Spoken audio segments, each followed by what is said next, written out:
Gabus ya, Pak. Gabus apa? Iki mangsamu mau iso noleh kok.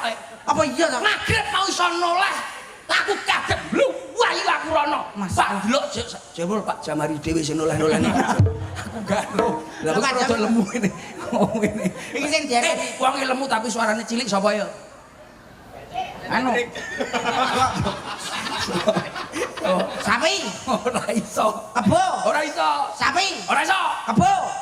Sapi kebotok akeh mau. Les apa bentuk gede tapi suarane cilik. Pak Jamari. Suarane cilik Pak Jamari. Masa Pak Jamari? Aku, ya ampun Mas Percel piye? Sehat aku ngono suarane jebul entek. Kowe iso suarane sapi? Ya iso no aku perhewanan, ilmu perhewanan. Suarane sapi piye? Sembarang. Sapi delok-delok lho, Pak. Delok piye? Sapi sing durung kawin apa bar kawin? Lah sing durung kawin. Durung kawin ki mesti mergo urung kawin. Lah sing wis kawin.